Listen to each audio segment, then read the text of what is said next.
Dear student, आज मैं जो सॉल्व करने जा रहा हूँ वो यूनिवर्सिटी एग्ज़ाम में जो क्वेश्चन पूछा गया है उसको मैं सॉल्व कर रहा हूँ। ये ईयर 2021 में पूछा गया है। चलिए स्टार्ट कर रहे हैं। हाँ, क्वेश्चन है, find the current through each resistor of the following circuit using nodal analysis. हमें नोडल एनालिसिस का यूज़ करके जितने भी रेजिस्टेंस है उसके थ्रू हमें करंट फाइंड करना है। ठीक है, तो सबसे पहले हम नोडिंग कर देते हैं। इसका नोडिंग का मतलब क्या हो गया, जैसे कि आपका एक एलिमेंट है ना। सपोज करो ये वोल्टेज सोर्स है, इसका दो टर्मिनल होगा, ए पॉइंट और ये पॉइंट बी। ये क्या हो गया, इसका नोड जो टर्मिनल है। तो करते हैं क्या, सबका हम नोडिंग कर देते हैं। तो ये बैटरी है, इसका नाम लिख दिया मैंने। इसका जो पॉजिटिव है ए, जैसे हम रेजिस्टेंस के पार जाएंगे इसका नाम चेंज हो जाएगा बी। अब ये बी है तो ये भी क्या हो गया बी, ये बी पॉइंट हमारा बी। जैसे इधर जाएंगे इसका नाम चेंज हो जाएगा, क्या हो गया ये सी। अब ये भी पॉइंट सी, ये भी पॉइंट हमारा क्या हो गया सी। फिर रेजिस्टेंस के पास आएंगे तो ये क्या आ जाएगा डी। फिर बैटरी के पास तो ये हो गया ई। अब ये पॉइंट भी क्या होगा हमारा ई, ये भी पॉइंट ई और ये भी पॉइंट हमारा ई आ गया। तो टोटल नोड कितना हो गया इसमें, नोड जो हो गया आपका कौन कौन हो गया, A B C D E, 5 node है। तो नोडल एनालिसिस में क्या करते हैं, एक नोड को, किसी एक नोड को रेफरेंस मान लेते हैं। तो लेट ई क्या है, इज रिफरेंस। रिफरेंस इसका मतलब क्या हो गया कि जो वोल्टेज ऑफ ई है वो क्या हो गया 0। क्लियर है ना। अब हमें करना क्या है कि करंट जो है हमें फाइंड करना है हमें। तो इस बैटरी से करंट निकला, मान लो क्या है आई। जैसे इस पॉइंट पे आया क्या हो गया, इसमें चला गया I1, इसमें I2 है ना, ये आ गया यहाँ पे I3 और इसमें चला गया I4। क्लियर। तो नोडल एनालिसिस में किसका यूज करते हैं, केसीएल का यूज करते हैं। और कहाँ पे केसीएल यूज करेंगे, जंक्शंस पे। तो जंक्शंस कौन है इस पे, जंक्शंस किसको बोलते हैं, जहाँ पे दो या दो से ज्यादा एलिमेंट कनेक्टेड हो। ठीक है, 3 या 3 से ज़्यादा एलिमेंट कनेक्टेड हो। तो आप क्या देख रहे हो, एट पॉइंट बी पे है ना, at node B apply KCL। तो आप क्या करेंगे, KCL अप्लाई करेंगे एट नोड पॉइंट बी पे है ना। तो इसको मैं मिटा के यहाँ पे क्या कर देता हूँ, इस सबको मैं मिटा देता हूँ। ओके बी, ओके है ना। अब इसका नाम क्या हो गया, ये पॉइंट को मैं यहाँ पे लिख देता हूँ बी, और ये क्या हो गया आपका सी। बाकी ये जो पॉइंट को मैंने क्या किया, जो ग्राउंडेड है ये ई हो गया है ना। तो एट जंक्शन है ना, एट जंक्शन बी पे अप्लाई केसीएल। तो क्या होगा यहाँ पे I is equal to I1 plus I2। Clear. एक चीज और, जब भी करंट निकालेंगे रेजिस्टेंस से तो ये क्या है, जैसे सपोज करो ये रेजिस्टेंस है और ये पॉइंट ए है और ये पॉइंट बी है, इससे करंट फ्लो आई है। तो बी ए का जो पोटेंशियल है ग्रेटर देन वी बी। तो इस केस में आप क्या लिखोगे, आप I is equal to B A minus B B by R. Clear ना। तो यही यूज करेंगे हम यहाँ पे। तो I है, I क्या हो रहा है, इस रेजिस्टेंस से फ्लो हो रहा है 1 ओम से। तो क्या होगा इसका पोटेंशियल, क्या लिखेंगे आप, बी ए माइनस ये पॉइंट का बी बी है, बी बी बाय रेजिस्टेंस कितना हो गया 1 इज इक्वल टू I1 इसमें जा रहा है। तो क्या हो जाएगा बी बी माइनस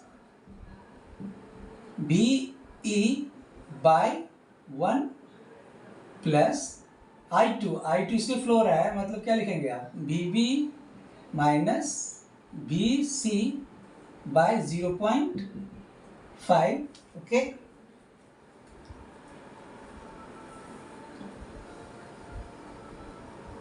अब जरा बताएं आप, हाँ ये हो गया आपका एट जंक्शंस बी पे। अब बी ए से हम क्या करना है, हमें बी ए का वैल्यू में फाइंड करना है। तो कैसे लिखेंगे आप, ए से कहाँ जाना है, ई पे जाना है। तो यूजिंग केवीएल अब क्या करना है, ए से कहाँ जाना है, ई पे जाना है। तो B A minus 15 is equal to V E. Okay, तो B A minus 15 is equal to V कितना है, 0 है।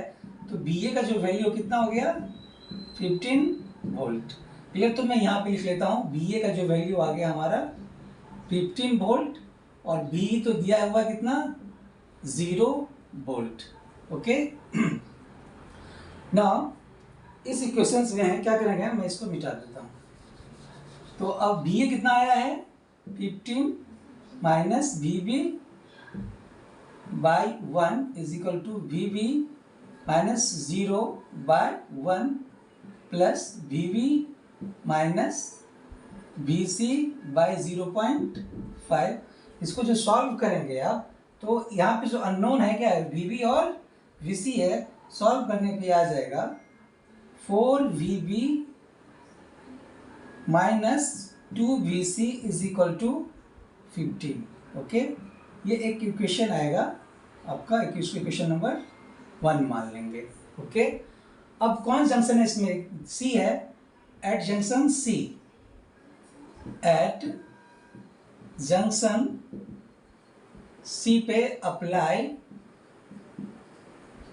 KCL। तो क्या करेंगे, सी पे इनकमिंग करंट क्या है आपका I2, और आउटगोइंग करंट क्या है I3 प्लस I4। क्लियर। यहाँ पे एक डी मैंने छोड़ दिया था, डी है ना। अब I2 क्या है, यही I2 है। I2 जो है इस 0.5 ओम में फ्लो हो रहा है, तो क्या होगा इसमें लिखेंगे, उसका जो वैल्यू आएगा क्या होगा, VB minus BC by 0.5 equal to I3। I3 के लिए क्या लिखेंगे, BC minus VE by 2 plus I4। I4 क्या हो रहा है, 1 ओम से फ्लो हो रहा है, तब क्या लिखेंगे, ये पॉइंट C है, तो BC minus VD by 1। Clear. अब इसमें जो है, इसमें VD का वैल्यू कैसे निकालें, फिर हम D से क्या करेंगे, हम E पे जाएंगे, अप्लाई KVL है ना, फ्रॉम D टू E। यहाँ पे क्या अप्लाई किए थे, A टू E, यहाँ पे क्या करेंगे, D टू E। तो क्या लिखेंगे आप, BD minus 20 is equal to कहाँ पहुँचना, E पे, तो BE, और BD माइनस 20, B कितना आ गया, 0। इससे क्या निकालेंगे, BD is equal to 20 volt. तो मैं इसको यहाँ पे लिख लेता हूँ, BD is equal to 20 volt. Okay, चलिए इसे मैं अब मिटाऊं।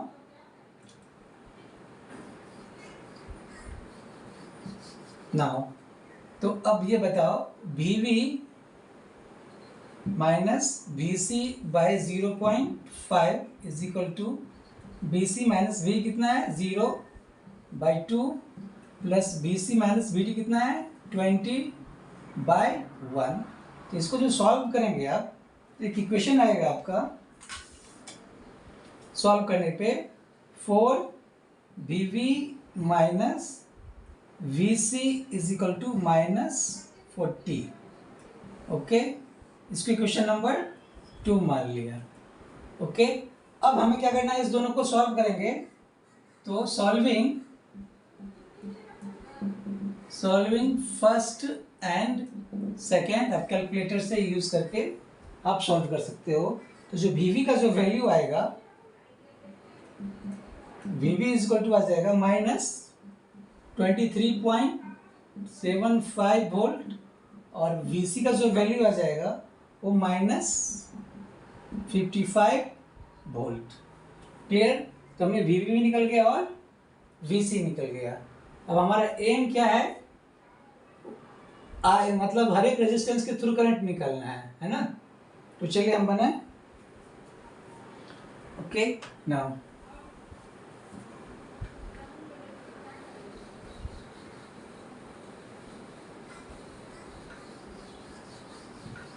तो अब जरा बताओ,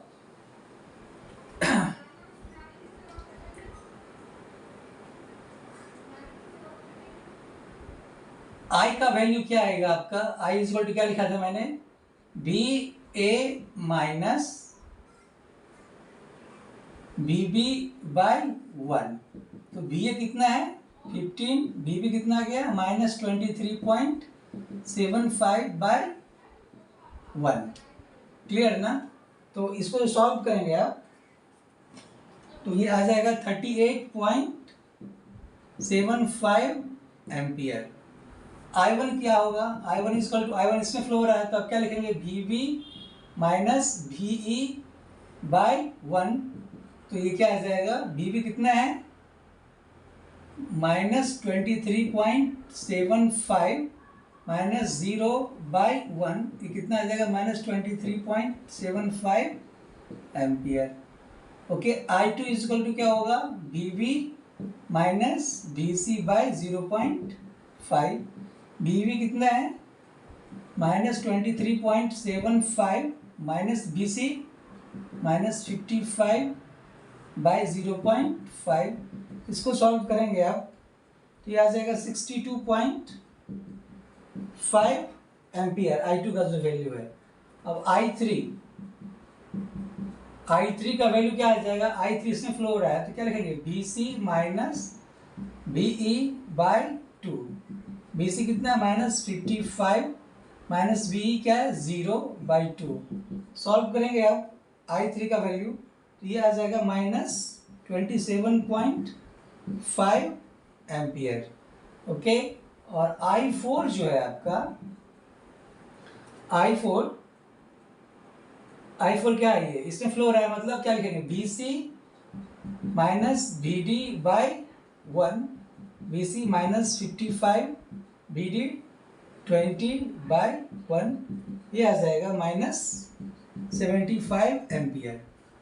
तो ये जो माइनस साइन आ रहा है इसका मतलब कि आपने जो करंट का डायरेक्शन माना था उस डायरेक्शन के अपोजिट होगा करंट का डायरेक्शन। क्लियर ना?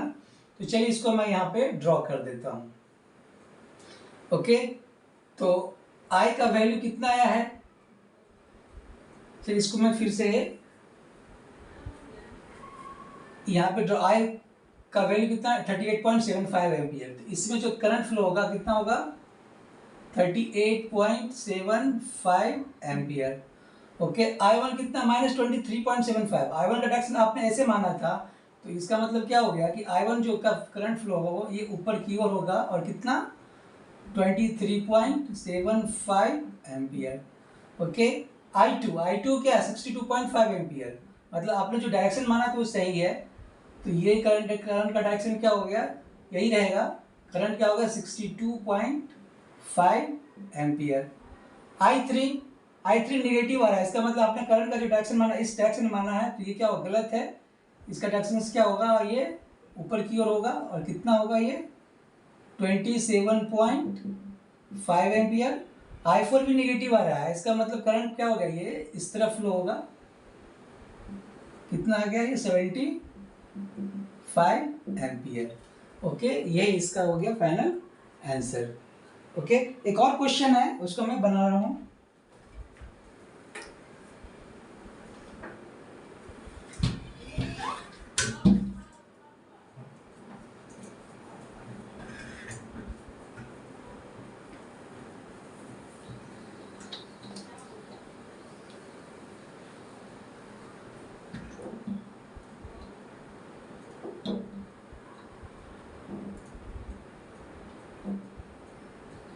चलिए एक और क्वेश्चन है उसको मैं सॉल्व कर दूं।